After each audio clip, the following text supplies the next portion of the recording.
Hello, Braveheart. Are you ready to do a little stretching? I'm ZGALA. I'm here to do a little stretching myself and invite you to join me if you feel like it, to whatever degree you feel like it. I like to remind everyone there's not one way to check in with your body. Love yourself a little more. And any amount you do is better than none. You're worth at least 2 minutes, at least 20 minutes, maybe even like 2 hours. But we're going to keep this relatively short. I like to call it a stretching snack. You're welcome to follow my lead, but I encourage you to override my lead with your lead. Always listen to your own body. Don't do anything that hurts or feels like too much. Start where you are. Do the best you can with what you got. And we will progress. Progress?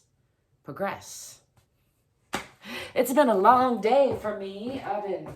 I've been doing some substitute teaching at a middle school, and let me tell you, if you'd like to challenge your emotional stability, that's a good place to start. I'm doing pretty good. Pat myself on the back. I'm all right. I'm alive and happy to be so. One of the parts that keeps me alive is doing my stretches and letting go of stresses. You just got to let go of the past like it was yesterday. Make room for the right now. So that's what I'm going to do before I hit the hay, as they say. All that rhymes, so you know it's true. If you stopped by before, then you know I love to be silly. Sometimes I like to sing my life a little bit. And if you didn't know, now you know. Let's do a little full body stretching. Start with a nice deep breath in. How about a little bit of a mini back bend and then a swan dive down to a half fold. Exhaling on the way, bending from the hips, and then another breath in. And just folding all the way down. You can bend your knees, put your hands on the ground, or put your hands on your knees if that's more comfortable, or whatever works. I'm going to hang here, folding from the hips, and just let gravity do some unwinding for a breath or two. Maybe shake that out. And then I like to imagine I'm pushing from the center of the earth through my feet. Bend the knees just a little bit and roll on up, checking in with the spine, one vertebrae at a time. First with the tailbone, all the way up the spine. Let's bring the arms up again into that counter stretch, maybe a little deeper this time, pushing the hips forward, lifting the chest and arms and eyes to the sky. Bring those hands down into Tadasana, or mountain pose. I'm learning my Sanskrit words still. Let's step back with the left foot into a moderate lunge or a warrior pose and pull that back hip forward and the forward hip back, so you're making a perpendicular line with the pelvis, relatively parallel lines with the feet. Check that your knee isn't crunching past your toe. Push that back foot out if need be to adjust and push into that heel. You want the heel on the ground. You can have it at a slight angle if that's more stable. I'm going to push. Whoa, that got unstable, didn't it? I'm going to push onto the diagonal line. Just feeling for a nice diagonal line out that heel, through the body, out the fingertips. Pushing into that, and then pulling the body back upright. Try not to crunch up in those shoulders. Let's bring the hands down with sharp focus on those fingertips, rolling those shoulders down and back. I'm going to bring focus onto the fingertips and then alternate sharp eyes and soft eyes, as I call them, or focused and unfocused, or peripheral gaze, imagining that I'm staring at an imaginary horizon line, or if you're outside, you can actually stare out there at the horizon line. That shifts your brain a little to bring your focus in close and sharp on the fingers, and then out to the horizon, noticing more of your peripheral view. And then again, sharp focus on the fingers. And now let's shift that back heel onto the perpendicular line. So your heels are in a relatively on the same plane now. And the hips are opening. So this knee is facing the wall behind. Getting a nice opening sensation there. Was going to follow with that sharp focus the finger arcing across the body. That's sometimes challenging for balance, but excellent practice. As I'm aging, ain't nobody getting any younger around here. It's a good idea to pay attention to keeping up with your balance and your flexibility and your strength and your stress levels. Yoga's great for all of those things. Checking in with the alignment here, enjoying the side plane, and then I'm going to bend from the hip again, sliding that back foot out and bring this hand down on the inside of the leg. So same side, right arm and right leg are pressing against each other for torque and support, and bringing the left hand up, gazing past those fingertips for a nice little twist in the spine. I like to call it an internal hug. Let's bring the hand around the backside, reaching for that opposite thigh for an extra wringing out of the organs, or an internal hug. Did I say twist? I meant hug. It's a twist and a hug. Hugging those organs, wringing them out a little bit, checking in with the spine. And then when you're ready, unwind all that and bring this hand down. You're going to shift onto that back toe, bringing the hip back to face the floor. Fingers are wide, palms are strong, bringing weight onto the hands. I'm going to step forward, some back in frame, and then pushing back. Hips are going toward the wall behind you, pushing into your heels, down in the heels. Let's bend the right knee and press more into the left. Bend the left, pressing more into the right. And again, pressing into the left, pressing into the right, pushing the hips back, pressing into both heels. Heart is pressing toward the earth, looking for a straight line from the fingertips out through the spine and out the tailbone. So tipping the tailbone a little bit toward the back of the head, which is usually just a thought more than an action in my body, but it does increase the stretch on the backs of those legs.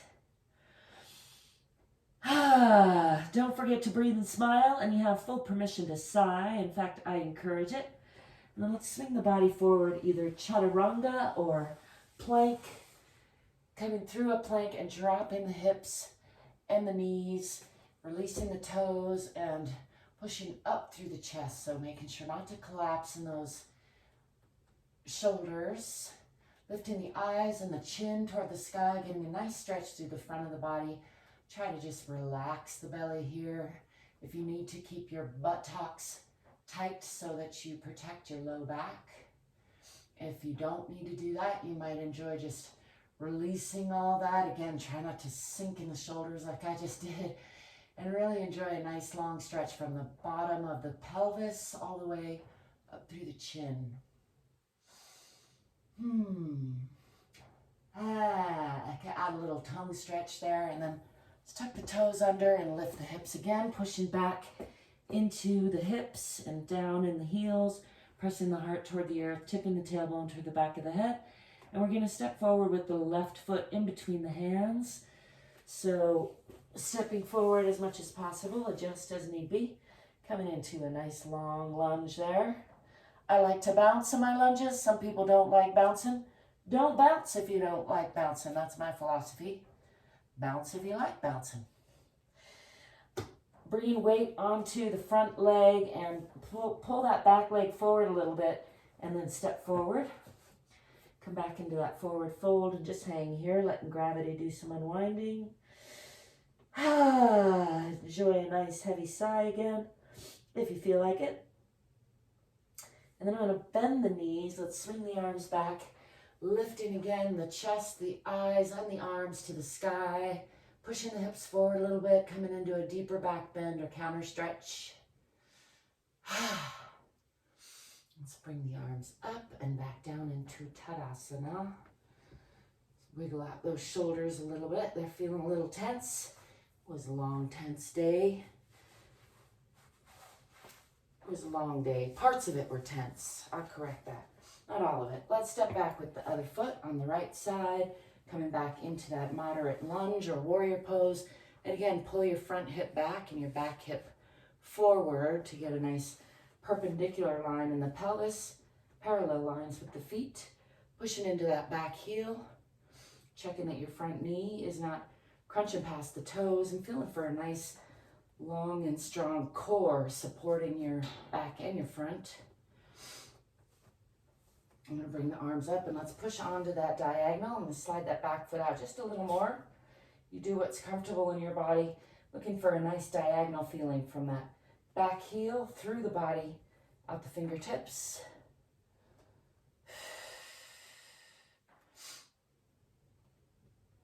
And then peeling the body back up forward, tipping the tailbone close to under, checking in again with the hips, pulling that front hip back, back hip forward. Let's bring the arms down in front for some sharp focus on the fingertips. And I like to do it with a blink out to the peripheral view or out at the horizon, soft eyes, and then sharp focus on the fingertips. And again, soft eyes out at the distance. And then sharp focus again, and this time let's shift that back heel onto the perpendicular line and follow that finger over the arch of the body, hopefully without falling over or not falling over. You need to do the double negative. You're swinging this knee toward the wall behind, so you get a nice opening sensation in the hips here. Exploring the side plane. Let's look out past the fingertips, checking in with alignment. And then slide that long leg out a little bit, bend from the hips, coming into a side triangle or aeroplane pose, as I like to call it. That's not the yoga term. I'm using my left arm and leg against each other for torque and support, stability a little bit. Now let's bring this arm around the back for an additional twist, reaching for that opposite thigh, looking out past that long leg to give all those organs a nice hug, a little wringing out.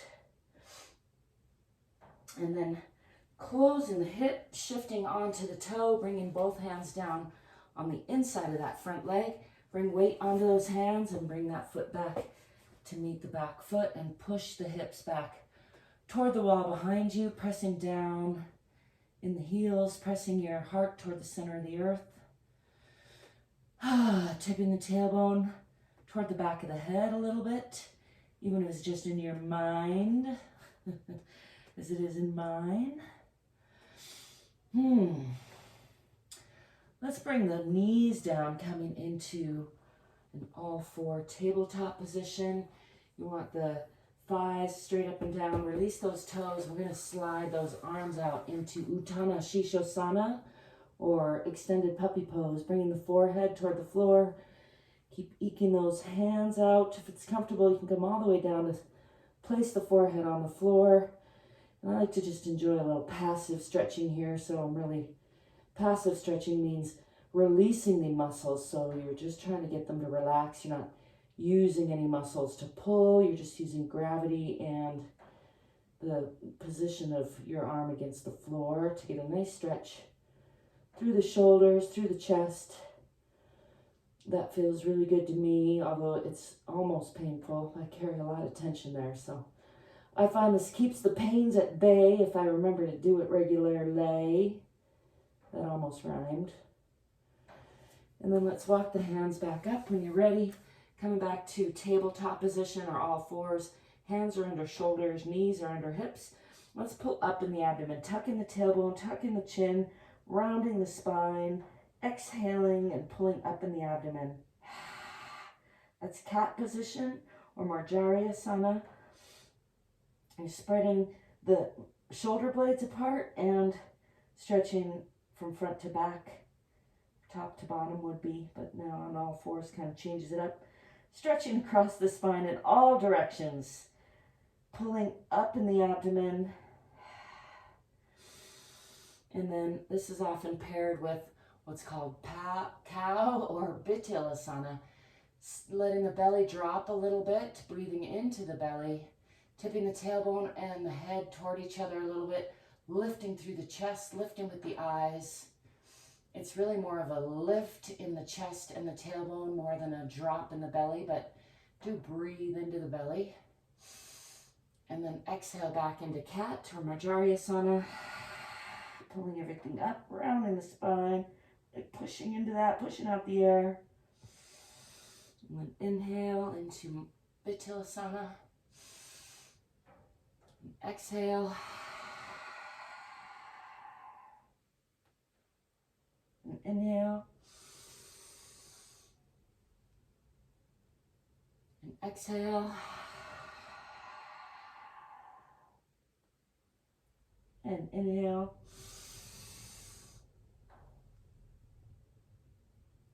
Come back to neutral in that tabletop position.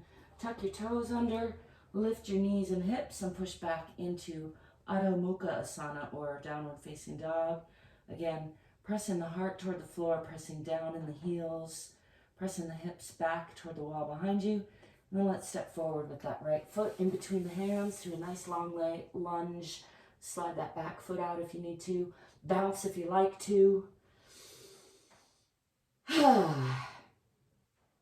going to enjoy that for a heavy sigh or two. And then sliding that back foot forward a little bit, bringing weight onto the front foot. Step forward with your back foot and come back into forward fold. Hang here for a minute or two, or I mean a breath or two.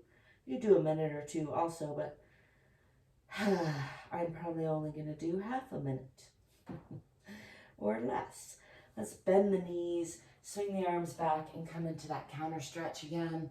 Lifting the chest, the arms, and the eyes to the sky. Pushing the hips forward a little, coming into a deeper back bend if that's comfortable. And then lifting the hands, coming back to Tadasana. Shake out the shoulders. Just checking with the alignment from the center of the earth through the bottoms of the feet, through the ankles, through the knees, through the hips. Hips are over the ankles, through the torso. Shoulders are relaxed and dropped and over the hips. Ears are over the shoulders, which often requires a little bit of a pushing back these days because many of us are doing the phone head position. So try to lengthen up the back of the neck. Sometimes that takes tucking the chin just a little bit, nice and long and strong. I like to imagine that there's tension between the center of the sky and the center of the earth, kind of just putting a gentle torque on my whole body, stretching out my spine there.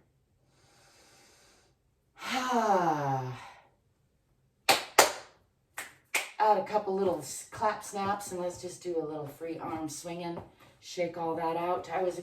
That's half of a sun salutation routine. Roughly, there are many, many, many variations. But you notice I did the routine on one side, the routine on the other side. I actually added a little more variation on that, but those were unsighted things, so I feel like that's fine. I sometimes add variations on both sides, and technically, at least in my mind, one sun salutation is, actually that's probably one round of sun salutation, but typically do at least minimum 3 to 5 rounds of that in maybe a more rapid flow while you're doing each move with the breath. That would be a more formal sun salutation. Again, there are many, many variations. There's not one way. There are many right ways, many wrong ways, and only you and your body can know what's the right way for you. I'm here exploring what's the right way for me today. I hope you enjoyed it, got something out of it. Give me a thumbs up and subscribe if you did, or you're just curious. Helps me out a lot, so thank you if you do. Above all else, remember that you're worthy of your own love. You are enough exactly as you are, and also you can probably do a lot more than you think. So why don't you explore a little bit and find out. Stay curious, stay courageous, stay fit, stay free. I'll be seeing you. Ciao for now. Peace.